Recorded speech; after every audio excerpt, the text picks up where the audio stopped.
Et bonjour à tous, bienvenue sur Happy Crash. Donc je suis dans ma petite, bon pas si petite mais maison de campagne et j'avais pas, voilà, je voulais pas aborder un sujet particulier aujourd'hui, je voulais juste garder le contact et puis voilà, vous faire voir un petit peu autre chose si vous êtes en ville, enfermé chez vous avec ce temps pourri. Je vais vous montrer un petit peu ma journée. Donc je suis là depuis, je suis arrivée mardi soir et je suis là que pour 3 jours puisqu'on a fêté Noël en région parisienne avec ma famille.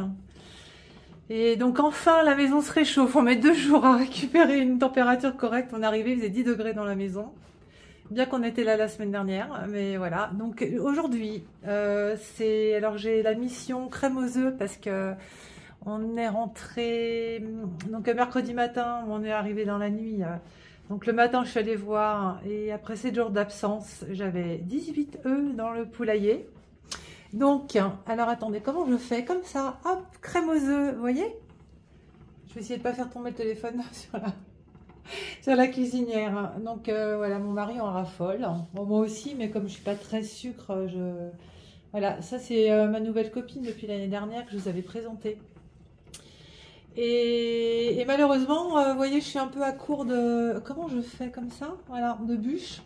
Donc il va falloir que j'aille chercher du bois dans la grange. En fait, on a 2 feux. On ne chauffe qu'au bois. Et alors attendez, comment je peux vous montrer ça? On a... Ah bah d'ailleurs, il faudrait que j'attise un peu. On a un 2e poêle dans le salon. Et avec ça, on arrive à avoir... très facilement 19 degrés, mais en fait, après une journée de chauffe, on arrive facilement à 20-21. Regardez. Hop, voilà. Celui-là, il était là quand on a acheté, enfin, il était à la place de la cuisinière à bois, et on l'a transporté ici parce que cette pièce, c'était un établi, en fait. On a tout refait du sol au plafond. Le monsieur qui habitait là avant, vous voyez ça, le four, là, il faisait sa ferronnerie, en fait, ici. Donc tout ça, c'était un établi. On a tout refait. Mon mari a fait les murs.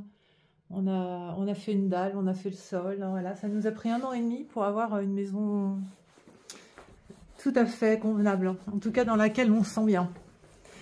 Allez, je vous emmène dehors. J'essaye de... Bon, voilà, c'est la première fois de la journée que je sors parce qu'honnêtement, on a un temps absolument épouvantable. Et ce qui n'est pas très grave, hein, mais ça fait penser, ça me fait réfléchir un peu vraiment aussi que je pense que les saisons sont vraiment... Attendez, je mets mes sabots. Je pense que les saisons doivent être appréciées à leur juste valeur. Alors moi, je suis plutôt une fille du soleil. Hein. Voilà, j'aime la chaleur, j'aime le soleil. Mais j'apprends à apprécier les saisons, ce qu'on appelle la saison morte, parce que c'est effectivement la mort, hein. Tout meurt, hein. Les arbres meurent. C'est vrai, quand je vois le potager, des fois je suis désespérée en me disant j'ai rien à y faire. Je peux rien prévoir, en fait je suis désœuvrée par rapport au potager. Et d'un autre côté je me dis mais c'est une leçon, il faut que toi aussi tu prennes cette saison-là comme quel terme je pourrais utiliser? Je vais pas dire me nettoyer, mais me débarrasser de l'accumulation des 9 mois de printemps, été, automne. Me reposer, me requinquer. Voilà, c'est une sorte d'hivernation qui s'annonce et je pense vraiment qu'on devrait respecter ça. D'ailleurs, j'avais écouté une émission sur les incohérences de nos habitudes, hein, en tant que citoyens, notamment des pays occidentaux, puisqu'on a tendance à démarrer sur les chapeaux de roue en septembre, de tout faire, d'avoir des bonnes résolutions, d'avoir tout à préparer, les rentrées scolaires, les rentrées au boulot, etc., etc. Or, normalement, c'est la période où notre organisme commence à se mettre en repos pour les 6 mois qui viennent d'automne, hiver, et c'est complètement contre nature, hein, d'être en accélération au mois de septembre alors qu'on devrait être en train de ralentir. De la même manière que c'est complètement contre nature, hein, a priori, de manger beaucoup l'hiver, hein, et de prendre du poids, puisque normalement l'hiver, bah, y a très peu de choses à manger naturellement. Je vais vous montrer mon potager, mais il n'y a rien à part des poireaux. Bon, j'ai raté mes choux cette année, donc il devrait y avoir d'autres choses, mais en fait j'ai rien à manger à part des poireaux dans le potager et quelques, bon, voilà, des petites bricoles, mais c'est pas des choses qui vous font prendre des kilos pendant l'hiver. Donc si on respectait la nature, hein, on devrait très peu manger l'hiver, et l'hiver, hein, vivre, hein, sur nos réserves de graisse accumulées pendant le printemps-été, qui sont des mois d'abondance, hein. Donc voilà, donc on vit complètement à rebours, hein, et c'est vrai que j'ai de mon côté envie de retrouver un peu une sorte de cohérence entre mon rythme personnel, hein, et le rythme de la nature. Alors c'est pas simple, hein, parce que moi je vis quand même majoritairement, on est beaucoup ici, mais bon, je vis majoritairement en région parisienne, hein. Je voyage très régulièrement, c'est-à-dire au moins une fois par mois si c'est pas plus, pour le travail. Donc j'ai pas forcément une vie qui me permette d'observer ça, mais quand même, hein, je crois qu'on peut le faire, hein. Et d'ailleurs je l'ai un peu fait, j'ai commencé un peu à le faire cette année, et honnêtement c'est jouable. Et puis j'avais un peu peur des réactions de mes collègues, par exemple, quand je leur disais mais voilà, vous allez manger et puis je vous rejoins pour prendre un thé, mais moi je mange pas. Je n'ai eu aucune espèce de réaction négative, ni positive d'ailleurs, pas de questions. Donc je pense qu'on se fait tout un monde, hein, de l'impact de notre environnement, notamment de travail ou d'amis, sur nous. En fait, je pense que tout le monde est à peu près à accepter ce que vous êtes et ce que vous faites et vos expériences, parce que moi je passe mon temps en fait, hein, à faire des expériences, et notamment avec mon propre organisme, on va dire. Pour un mieux, hein, c'est pas des expériences, ce sont pas des expériences jusqu'au boutiste, hein. Donc voilà, il pleut. Alors, bon, le téléphone va être sous la pluie. Honnêtement, je sais pas ce que ça va donner cette vidéo. Je mets ma capuche. Bon, c'est pas très saillant, hein, mais voilà, on est à la campagne, hein, et j'ai un peu arrêté de faire ma coquette quand je suis ici. D'ailleurs, je ferai ma coquette, je ferai pas de vidéo parce que je me rends compte à chaque fois j'ai des tronches pas possibles.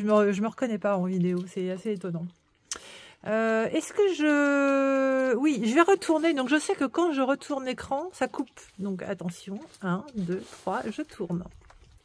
Et voilà. Oh là là, vous avez vu ce temps? Donc j'ai mes cocottes là dans le poulailler au fond du jardin. Ah, on les entend, voilà. Elles sont trempées. J'ai toujours cru que les poules n'aimaient pas la pluie, mais en fait elles n'ont aucun problème à se balader sous la flotte. Voilà, donc ça, vous voyez, c'est mon petit paradis. Je n'ai pas de voisins, pas de vis-à-vis, pas de vue. J'ai un seul voisin qui est Gaël, hein, que je vous avais plus ou moins présenté la dernière fois, et je vais continuer les vidéos, faire une interview, répondre à vos questions. Mais ce sera qu'en début janvier, parce que là c'est un peu court, hein. Voilà. Donc voilà, ça ce sont nos réserves de bois. Et j'emmène, vous voyez, j'ai un chariot, il faut à peu près 4 chariots pour chauffer à fond là toute la journée, pour bien réchauffer la maison. C'est une vraie vie de campagnard. Voilà. Je retourne. Donc voilà, ma petite vie à la campagne. Je pense les pires conditions, je pense pas qu'il y ait pire que ça. Parce que même la neige c'est mieux, parce que c'est quand même plus agréable, hein. Donc ça c'est le pire. Donc quand vous arrivez à vous adapter au pire, hein, c'est-à-dire la pluie, le froid, la gadoue, les bûches à apporter 1 fois ou 2 fois par jour, hein, et vous savez que vous êtes prêts. Voilà. Voilà. Alors ma cocotte, ça va ma poulette? Je refais le tour. Moi je croyais que les poules n'aimaient pas la pluie. Regarde à quoi tu ressembles, hein? Viens voir à quoi tu ressembles. Regarde de quoi tu as l'air. Bon. Et voilà, changeons de programme. Le potager, c'était trop de gadoue, trop de pluie, trop de bruit avec la pluie. Donc on fera ça une prochaine fois. Qu'est-ce que je voulais aborder avec vous? À propos de cette maison, ça rejoint un peu la vidéo que j'avais faite, que j'ai faite hier, non, avant-hier, non, bon, bref, la dernière vidéo que j'ai faite hein, sur les objectifs. En fait, cette maison, je l'ai achetée en avril, on est en 2023, en avril 2022, donc ça fait 1 an et demi. Et donc moi je vis en région parisienne. Et en fait, bah, c'est ce que je vous disais la dernière fois, j'étais tellement, moi, terrassée par tout ce qui se passait, que j'ai trouvé cet échappatoire hein, de partir à la campagne. Alors, je connaissais le coin, parce que en fait, c'était le coin de mes grands-parents. Donc, je connaissais ce coin-là, bon, à 15 km d'ici. Je connaissais pas ici, proprement dit. Il n'y avait rien à vendre. J'ai trouvé une annonce sur le Bon Coin. Et en fait, j'ai acheté cette maison sans la visiter. C'est marrant quand même, hein, l'instinct. J'ai senti que cette maison était exactement ce que je voulais, ce que je cherchais. Et au final, bah, c'est peut-être pas la plus belle maison, c'est peut-être pas, alors je vais pas dire pas le plus bel endroit parce que c'est quand même vraiment très joli. En tout cas, c'est isolé, c'est exactement ce que je voulais. J'ai un seul voisin, donc Gaël, hein, je viens juste de vous parler. Il est à 200 mètres. Mais on est vraiment isolé. C'est vraiment ce dont j'avais besoin. Et la rénovation de cette maison et tout ce que j'y ai fait m'a pris hein, une énergie et un temps de malade. Et ça m'a vraiment aidé. Ça m'a vraiment aidé à supporter ces périodes. À me relever en fait de la période précédente parce que je vous dis avril 2022 donc oui c'était 2 ans après le début des confinements etc donc il fallait vraiment que je me relève hein, et ça m'a aidé à me relever donc voilà donc je me suis débrouillée pour trouver le financement et cette maison je l'ai louée parce qu'en fait, on a vraiment fini. Alors, on a fignolé depuis, mais elle est vraiment devenue habitable ben, 1 an après, c'est-à-dire en avril. Hein. Et à partir du mois de mai, en fait, je la loue. Je pensais pas, je me suis dit, bon, c'est bien parce que bon, on a encore un étage à rénover, on a tous les alentours, on a tout à faire hein, ici. Hein. Il y a vraiment le rez-de-chaussée qui est plus qu'habitable. Hein. Et je me suis dit, bah, je la loue, comme ça me fera des revenus. Et pour payer le crédit, parce que je l'ai acheté quand même en partie à crédit. Et pour payer bah, les travaux, les rénovations. Et en fait, ça a cartonné. Donc, j'ai pas été tant que ça ici de mai à septembre. J'ai loué jusqu'aux vacances de novembre, hein, quasiment. Bon, il y a des trous, évidemment. Hein, donc, dès qu'on vient, bah, on fait des travaux. Bon, moi, évidemment, je m'occupe aussi du potager, mais ça fait partie du fait d'arborer. Ça fait partie du fait à la fois de mettre la maison en valeur et à la fois d'essayer de développer notre autonomie en fruits et en légumes, etc. En eau aussi, puisqu'on a fait une réserve d'eau qui est pas finie, mais bon, mais tout ça je vous montrerai au printemps parce que là ça peut paraître, bon je vous ai montré un peu tout à l'heure la vue etc. On a l'impression vraiment d'être dans un taudis, mais c'est pas du tout le cas. C'est sûr, c'est forcément moins beau et moins présentable l'hiver. Donc cette maison m'a bien occupé l'esprit et ça m'a vraiment aidé à remonter la pente. Ça m'a replongé dans mon enfance aussi, puisque moi je passais toutes mes vacances de gamine enfin pas toutes, mais une grande partie de mes vacances de gamine ici. Avec mes grands-parents, on a été très très bien accueillis par les agriculteurs du coin. Franchement, on est entouré de gens vraiment fabuleux.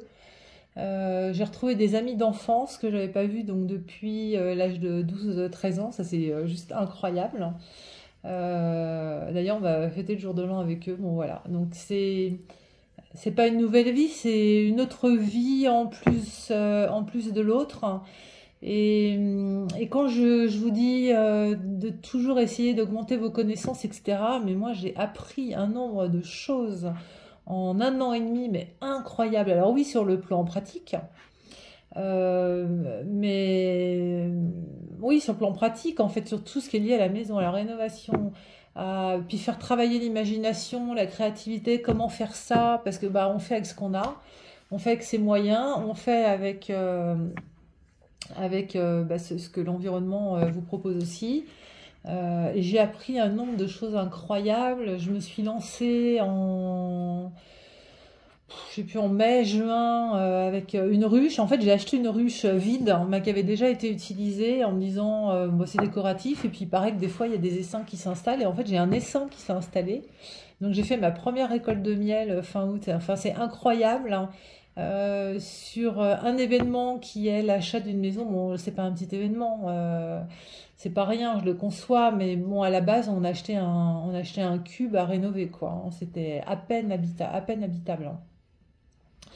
Et en un an et demi, quand je vois tout ce parcours on est passé, tout ce qu'on a appris, tout ce qu'il a fallu qu'on apprenne à faire, etc., c'est juste incroyable, hein. Donc ça, oui, bah, j'ai encore des objectifs dans cette maison parce que je voudrais refaire tout l'étage. Il y a le grenier, il y a plein de choses aux alentours, etc. Mais aujourd'hui, ça devient déjà presque la routine, hein, parce que mon cerveau s'est mis dans cette optique, dans cette fonctionnalité. Donc ça me demande plus autant d'efforts, hein, de me mettre à me dire bah, je vais faire ça comme on le fait, de voir. C'est devenu une forme d'automatisme et quelque chose. C'est plus un effort vraiment intellectuel, quoi. Voilà. Donc c'est pour ça que j'ai plein d'autres projets à côté. De toute façon, moi je peux pas vivre sans projet. C'est pour ça que les dernières années ont été une petite mort, hein. Voilà. Donc ça, c'était la première chose que je voulais partager avec vous. La deuxième chose, hein, parce que je sais qu'il y a plein de gens finalement qui ont découvert la chaîne directement sur YouTube et qui ne me connaissent pas sur Twitter. Des fois, je me dis c'est mieux parce que sur Twitter, je suis un peu... voilà. Mais donc sur Twitter, j'ai proposé de faire une vidéo de Noël et de répondre à toutes vos questions. Si je peux, hein, je n'ai pas la science infuse, je ne peux pas répondre à tout. Mais ce que je propose de faire depuis le début, c'est bien de partager mes connaissances et mes opinions et d'expliquer comment je fais moi les choses sans dire que c'est ce qu'il y a de mieux à faire. Loin de là, mais pour voilà, donner une ouverture, ouvrir les portes, montrer qu'il y a d'autres possibilités. Et c'est l'unique objet de cette vidéo, de ces vidéos. C'est de partager peut-être une autre façon de faire, hein, et de vous inspirer sur votre façon de faire, hein, en vous montrant qu'il y a plein de voilà, il y a plein de choses, il y a plein de possibilités différentes. Donc si vous voulez me poser vos questions auxquelles je répondrai, alors je sais pas, je ferai la vidéo samedi ou dimanche, hein. Bah, voilà, sur les domaines que je connais un peu et que je pratique moi-même. Donc ça va être bah, tout ce qui est finance, investissement, crypto-monnaie, le potager, la rénovation si vous voulez. Bon, je suis pas une craque en rénovation, hein. La santé, je peux vous dire ce que je fais moi qui ne suis jamais malade, hein, voilà, pour conserver la santé, le sport, hein, en tant qu'ex-grande sportive, hein. Et ça fait partie de mes projets quand même en 2024, c'est de m'y remettre sérieusement. Je m'y suis remise, hein, pour ceux qui suivent, voilà, depuis la rando, je me suis quand même remise en action. Et je vais vraiment beaucoup mieux, mais voilà, me remettre beaucoup plus sérieusement au sport, hein, à l'approche de ma 50e année, parce que je pense que voilà, là on arrive sur une période charnière et je pense qu'il y a de nouvelles bonnes habitudes à apprendre ou à reprendre.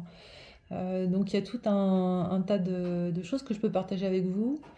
Et j'espère que ça vous apportera quelque chose, hein, parce que bon, je fais pas ça que pour moi. Ce que je vous disais tout au début, c'est que ces vidéos me permettent de m'exprimer, de formuler et de travailler une compétence que j'ai pas, qui est l'expression orale, hein, de faire des démonstrations, des déroulés de mécanismes intellectuels, hein, et de les formuler.